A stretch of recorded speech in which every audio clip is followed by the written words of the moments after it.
Sorry about that, you guys. So, let me pick back up so you guys can understand the red flag plan. And that goes like even if you're on like dates or getting to know someone, but red flags are popping up, and you just like nah, I'm good, and you could just be done with it. But what I'm talking about with having a red flag plan is after the mask slip later. Like nowadays they got these masks falling off like in weeks, y'all. Like in weeks. Go back and watch my other video about that. Okay, this is getting on my nerves. But I do got the part 3 to that one. But I'm talking about like after you like been seeing them for a while, like maybe 6 months to a year, or you guys moved in together or got married or something like that, and that's when the mask fell all the way off and nothing could stop them all the way off. And now you starting to see these red flags and getting uncomfortable and like, okay, who is this person? The red flag plan bag. No, it's not metaphorically. It's not like, well, it is a plan bag because you're going to have to pack some things, but let me stay on topic. So what it is that when you first meet anyone, this goes back to the dating part of it. You don't have to explain anything other than things you're comfortable with.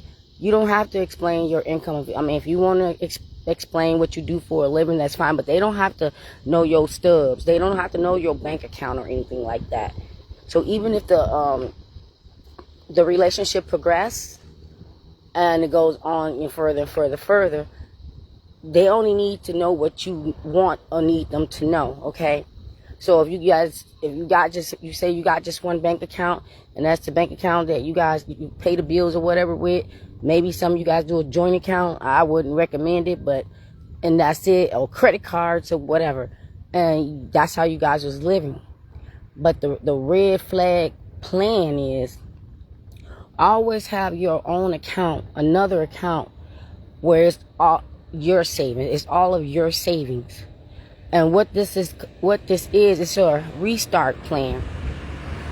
It's a restart plan. I know people are going to be like, oh, well, you already coming in the relationship on your way out. No. Only if it's red flags.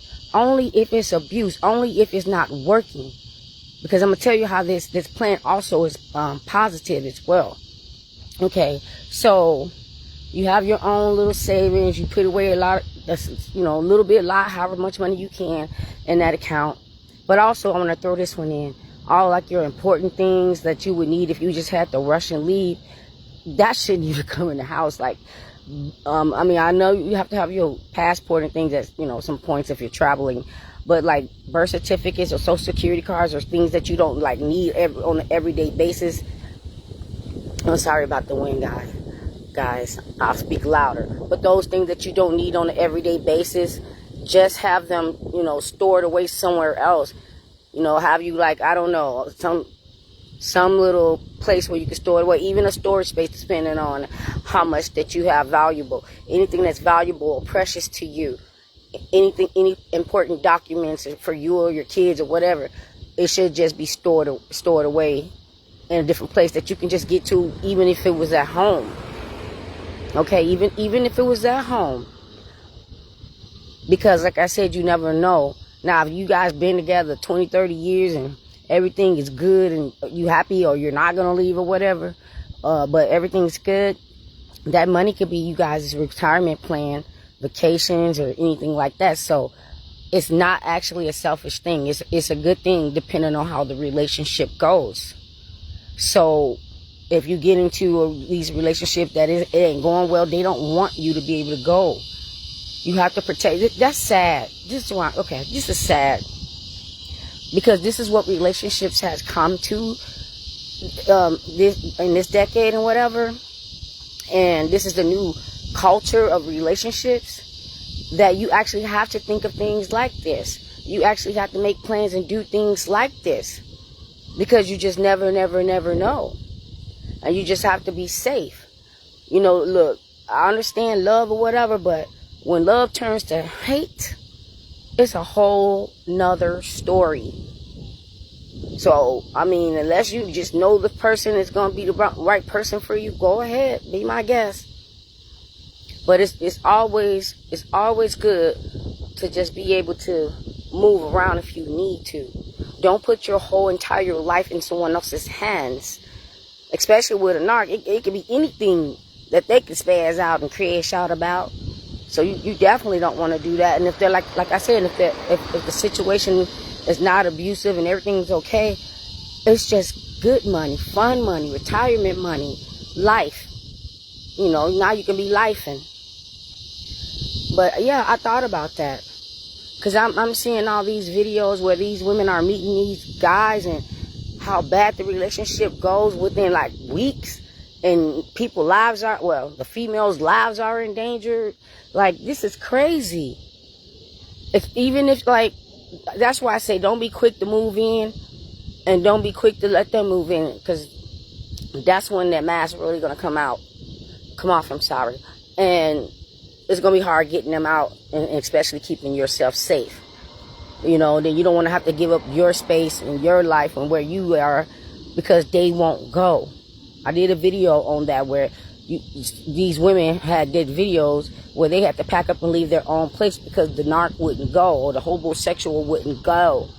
Now, those is pretty much apartments, but like I said, a house, that's a whole different story. You know, it's just like, you need to find out what these people really want from I'm finna say y'all. What these people really want from you, because I'm, for real, my little smart mouth, I'll be like, who sent you? Don't be helloing me. Who sent you? Because you either came from here, where God sent you, or you could have came from there, where the Satan sent you. So we not even finna get that started. Who sent you? Because no, not happening. But yeah, I guess that's my video. You can still hear these people from way over here.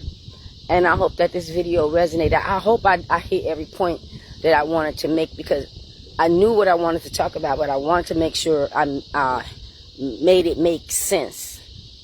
You know, red flags is red flags, whether it's in the beginning of getting to know them or even the first text. I didn't see Nightmare on Date Street where it begins with the first text. The very first text, when they inboxing these women so disrespectfully, offering wine, and ain't nobody asked them for that. You know, so I'm gonna go, because it's so loud out here. I'm gonna go, but yeah, it might be something that you want to think about or make a plan. And if you are already in something right now, maybe you want to start. You're still able to do that. Maybe you're definitely getting your important things out of the way, and you know, a plan. a plan where you can go somewhere if you need to, and if you can save that money. You know, we got everything. We got Cash App. We got all type of things. You know, you can start yourself a GoFundMe now. Like, go for my escape. For real, do what you got to do. And now, with that being said, you guys be blessed. I'll see y'all on the next one.